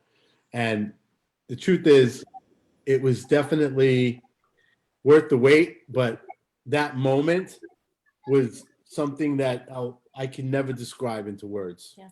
And I think any father could agree to that. But seeing it done this way with a surrogate, and it was like giving birth to your child, it was like another, I don't want to say another level because there is no other level. It was just a different experience. And it was so cool to like get my daughter and hold her with Michelle. And it was like, Brittany, you all right over there? Are you okay? And I guess from your view, watching us, I mean, that must be pretty rewarding for you as well to like be able to do that for someone. Like I'm reading some of the comments right now and people are just like, Brittany, you are like an angel walking the earth, like God sent, and I'm sure you hear that a lot, but like, it's an incredible thing that you do or that you did. And there's not enough words in the world to thank you. So it was amazing. Love you guys. And like you guys were saying before, our journey doesn't have to be how everybody else's journey is, but like I feel like we'll be connected for life, all of us. Stop And we just clicked on that first day that we met, and a year later here we are. Yeah. Yeah. So that's interesting though, too. It's like it's been a year. So we met when did we meet? In November? No. No, I think like August, Yeah. September. So we met in September. Yeah. And thanks to Emily, because I ended up actually reaching out to Emily, and Emily's job, and she'll talk more about that, is, she represents couples, and she posted a little blurb about you guys, and I said, tell me more. And then Emily asked me questions about myself, and, that's how we ended up being matched. Yeah, it's pretty amazing. Okay, guys, so we are just hitting 90 minutes. I think now would be an amazing time to just allow people to ask questions and kind of wrap things up. Michelle, if you could bring Princess Mia over here to kind of make her appearance. Sure. You can do that if don't disrupt her sleep, but there's been a lot of questions and comments coming through, so I want to try and get to those as much as possible. But like Lucas said, feel free to reach out to any of us, and all of us are open books. We will share as much as we can. I'm just happy that this has been such a big secret for so long. Like only our close friends and family knew about this. And I got to tell you, I'm not good at keeping secrets. This was the hardest thing ever to not tell people what was going on. Because again, we've had so many disappointments. It was one disappointment after the next. And after that first baby reveal party we had, that was plastered. I mean, I've never seen my social media explode like I did with that. And I got to tell you, the fact that the baby never came was such a letdown, so I wanted to keep this a big secret. So for those of you who always say like, how could you not tell me? I hope you understand that I couldn't tell anybody, and there was a reason for it. And superstitious or whatever you want to call it, I couldn't tell anybody. I had to keep it a big secret. So And it was worth it because I think by not telling anyone, like it made things better. And here she is. Let's get a little close up of her. That's Mia right there. Say hi, Mia. Say hi, Aunt Hi, Brittany. Mia. Hi. It's just That- so That is the miracle right there. Oh, That's a true miracle. we're stretching. What are we doing? Now I want to show if you don't mind, it's nothing bad, I promise. So Brittany's probably like, what the heck is he going to show right now? I don't even know either. No, I just want to show something, for those people that don't really know much about this, and now they do, this is how it all started. It all started with that. And that is a picture of Mia as an embryo. And when you look at that and you wonder, like, what the hell is that? It's just a bunch of cells. That is exactly what was transferred into Brittany. And 9 months later, we have, there's another picture that I want to share because thanks to Brittany, we have. Flashback Friday. Yeah, it's like Flashback Friday. No, but I want to show everybody this picture because it's pretty awesome, and I'm going to post it later.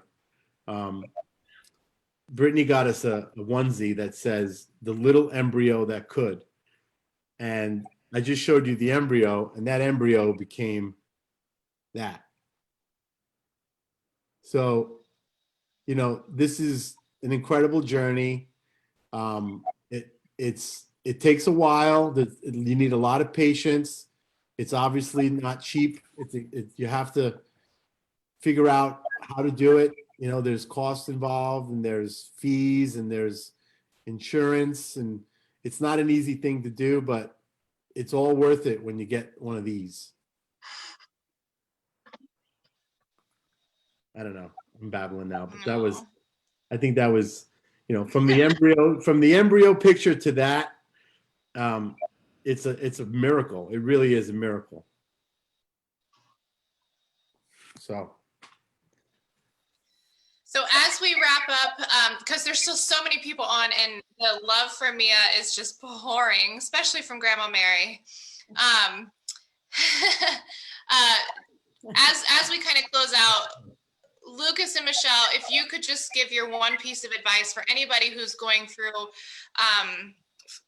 fertility. I know there's not one piece of advice, but anybody who's struggling with fertility, or anybody who's considering surrogacy, or anybody who's just, maybe feeling down and just really needs some advice. What can you tell everybody that's still on with us? Can I go first? Yeah.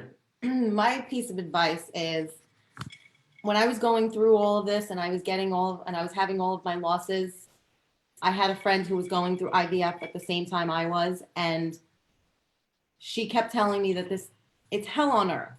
And I'm going to be very honest, because it is. It's not the easiest. It's not the easiest process. It's not the easiest journey. It changes you. It changes your marriage. It changes your relationships with your family. But if I didn't have the one positive constant in my life, I would have thrown my hands up and walked away. My glass was always half empty. His glass was always half full. So without Lucas pushing me and having that positive reinforcement, along with family and so many friends that have helped me through this process, it does, in the end, it does happen. So I always say, I'm going to put my head down and just keep walking. And that's what I did. So that's my advice. Just keep walking. Put your head down and just keep walking. I'm a big optimist. I'm always half glass full.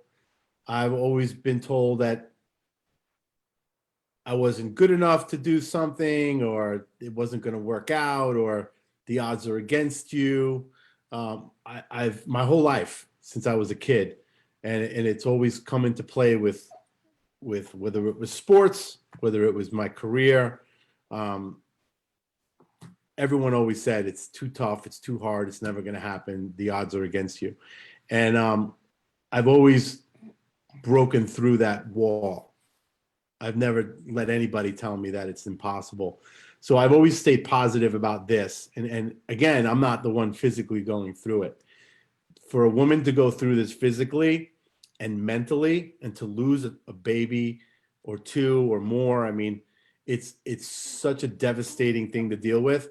So I had to sort of put myself in her shoes, which is impossible to do. As much as I thought I was doing it, it's impossible. So I always tried to stay positive and push her to say, we can do this, which is really, you know, you can do this and I can support you at it. But it definitely took a toll on us. It took a toll on our marriage. It took a toll on everything, you know, in every aspect, it takes a toll on you. But I never gave up. And I think that's a big part of who I am. I've never given up on anything in my life. And this was a huge part of that. And, you know, I can't even explain the feelings I have for Mia, you know, being a dad for the first time, you know, an older dad. Obviously I'm a late bloomer in this category, but I'm super excited for everything that there is to come. And I think for most people that are watching this or people that have questions about it, you know, it's possible. You know, there's definitely financial burden on it, but I think that even people that can figure out a way to get it done and work with an agency like you and figure out ways to, I mean, there's nothing greater in the world than having a kid, having a child. And I never knew that until now, but you're not alone. That's basically it. You're not alone. There's a big bubble that we were in for 6 years. 6 years of, this is it. Nope. This is it. Nope. Let's try again. Nope. You know, it was like, what's going on here? What are we doing wrong? Or maybe we're just not meant to have kids. So I think that it's you have to have that frame of mind, or one of you in the relationship has to stay positive, because that's what I did. I just kept pushing, and I didn't want to push too much, because she did take a break and she needed the break, and she told me right to my face, if you don't give me a break, we got big problems. I need a break. I don't want to talk about it. I don't want to look at it. I don't want to hear the word pregnancy, children, fertility, anything. And I had to respect that.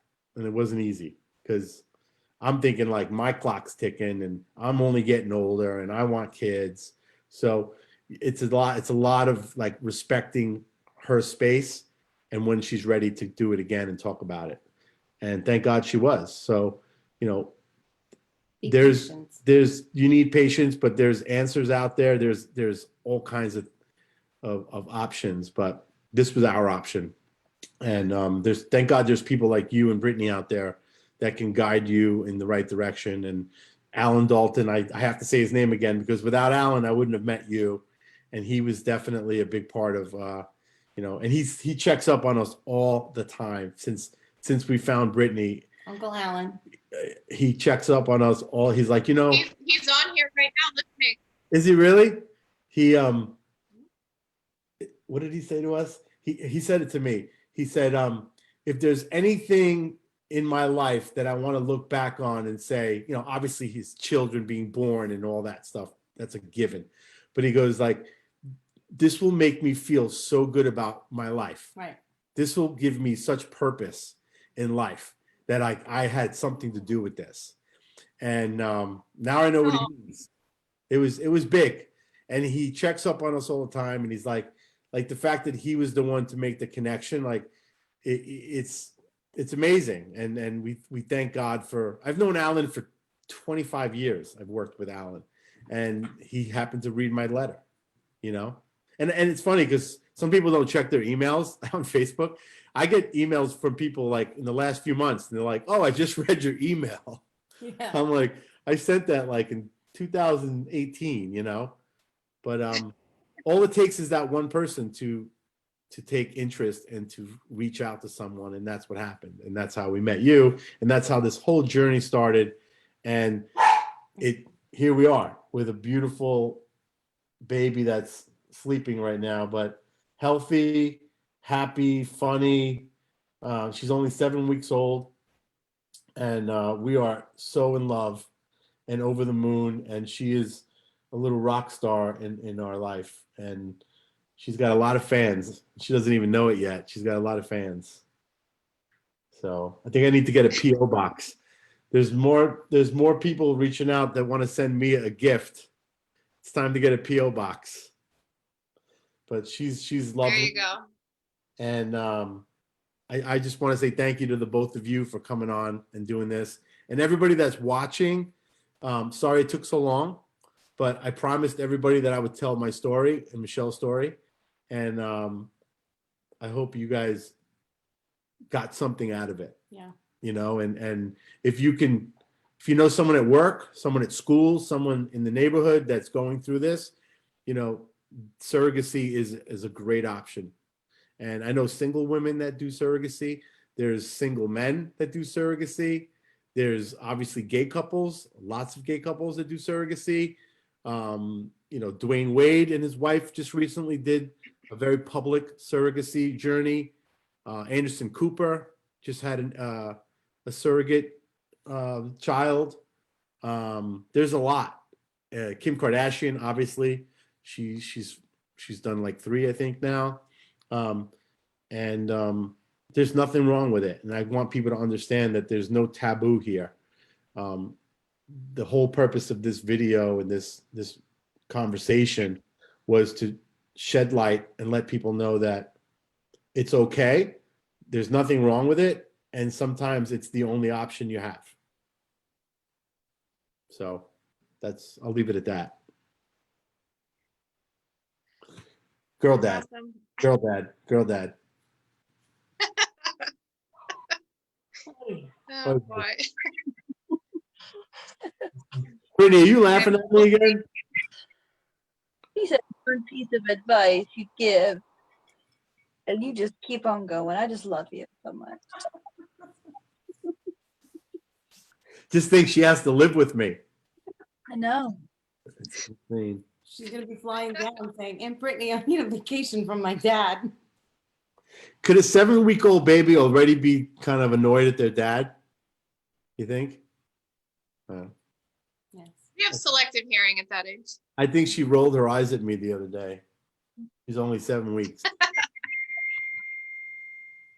Okay, well, thank you everybody so much for being on and for sharing your story. I know it was hard to keep a secret, but you had so many people who were cheering you on and supporting you, and the love is just, it continues to pour in. Is there any, can So- we pick some So questions? much. Emily? Is she frozen? Yeah, Are there any questions that we could answer?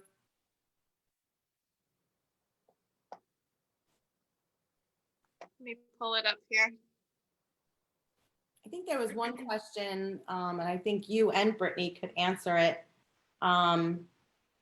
It was regarding the breast milk, breastfeeding, and if it was in the contract, or I don't know who. I'm scrolling through so many comments on here. From Casey. Do you want me to read the question? Yes, please, that'd be awesome. Do the surrogates pump and send the milk to the baby? Is that part of the contract? It is. Brett, you want me to Yeah, answer? go for it. Yeah. So pumping breast milk or even pumping colostrum is completely between the carrier and the parents and what they would like. If they do decide that they want to do that, then it goes in the contract. If they decide on it way in advance, it does go in the contract. There's compensation that the surrogate gets sometimes.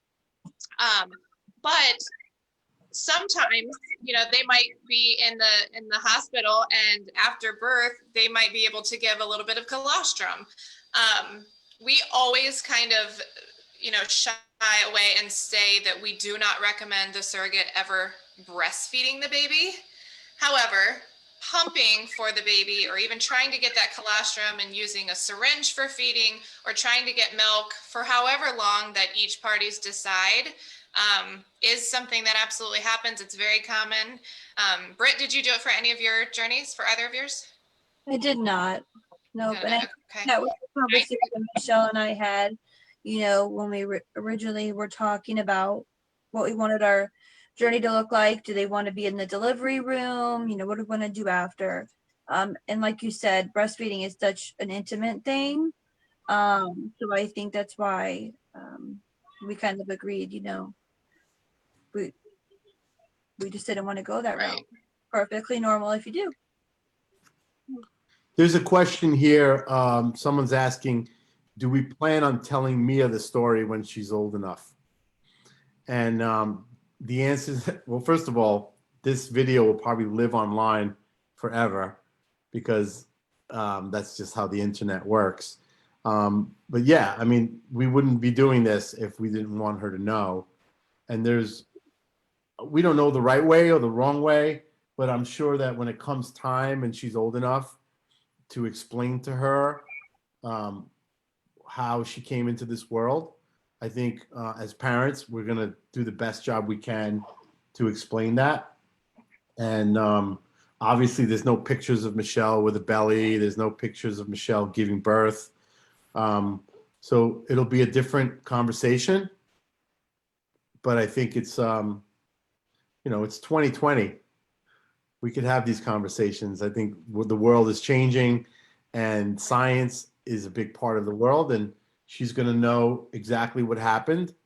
And hopefully there's no bumps in the road. I don't think there will be. No. I think it's important that she understands, because at the end of the day, it's my DNA, it's her DNA.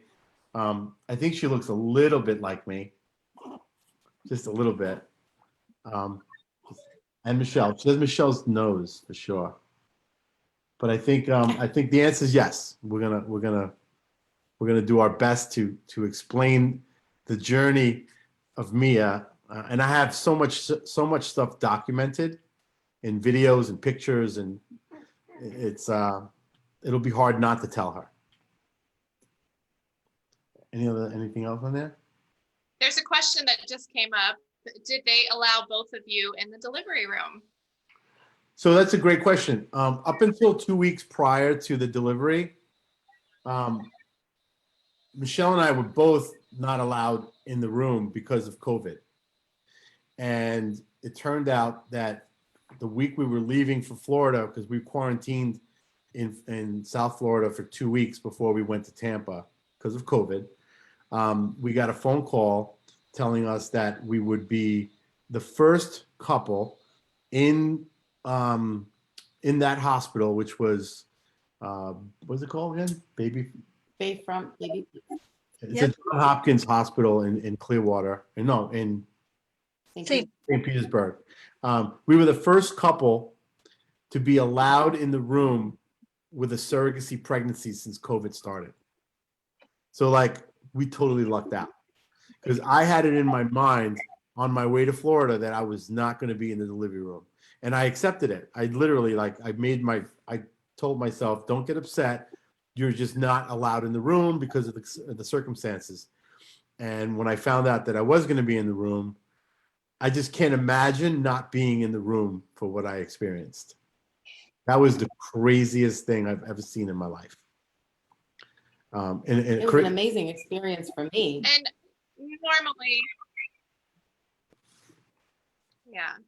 normally, outside of COVID and having to deal with the pandemic in a pregnancy, which is just insane. That's how it's supposed to be. The parents being able to witness the birth of their child, but obviously, we had to deal with the pandemic and in the middle of everything for you guys. So yeah, like I said, wasn't supposed to be that way because of the circumstances. and we lucked out. So thank God we were allowed in the room.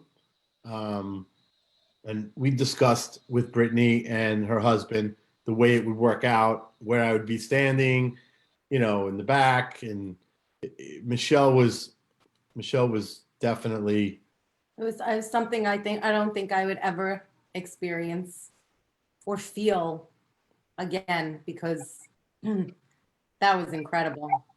That was absolutely incredible. I'm so glad I got to just be there. And Brittany, man, she's a strong chick, that one. superwoman. Woo. Yeah. Yeah. But and again, going back to the video and just being in that moment, Michelle was like hyperventilating. She was just so happy. And at one point, my husband's recording, and he says, "Are you okay, Michelle? Do I need to catch you or something?" And Lucas was still behind. You know, he was over the other side of the bed. But yeah, I think, and she said it. It was like she was able to breathe finally. Like when she actually got me on her chest and she heard her crying. It was just like we've been holding our breath for the last, since last December when we had our first transfer, and it finally, it was worth all of it. Yeah. That was a big line when you said that. I can finally breathe. I can finally take a breath, because she's been holding her breath for years.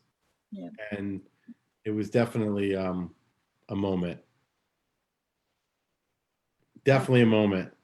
We all came out loving French toast together, right, Brett? Do Yes. you want to tell why you're saying that or no? No. We're just us. There is a picture I want to show you guys that was pretty amazing of Michelle, of kind of like just like that moment. If you look at Michelle's eyes, like it was just that moment of just her finally taking that breath that we just talked about, like right there. Pure bliss. Yeah, that was a moment right there. So I just wanted to share that with you guys. You could see it in her eyes, But I got some great pictures. I don't know if I was allowed to take so many pictures, but I didn't care. I was like, "There's no way I'm missing this. I'm documenting this. I want Mia to see what went down." Are there any other questions? No. Nope, I don't think so. So hopefully you guys got something out of this. It's for me and for Michelle to actually get to share the story with everyone. I mean, there's some low points to our story, but at the end of the day, all that matters is this, and the fact that she's here with us and healthy. We've never been happier, and we've never not gotten as much sleep in our lives. So yeah, now I know what people mean about no sleep. So I'm learning that as I go. But Brittany, thank you so much for being a part of this. I appreciate it. Of course. Love you guys. And Emily, I wish you nothing but love and success and what you're doing for people and finding intended parents and finding surrogates for people. It's incredible. So kudos to you, and what you guys do is incredible. So thank you so much. Yes. Thank you so much. It's unbelievably rewarding. Okay, well, good night, everybody. Kisses to Mia. She's getting kisses from everybody. I can't believe she slept through this whole The thing. whole thing. She's like late on eating. Gotta feed her. All right, guys. Love you. So All is this? right, good night, everybody. Bye. Bye. Have a Thanks great- for listening. Have a great weekend. Yes. Ciao, ciao. Bye-bye.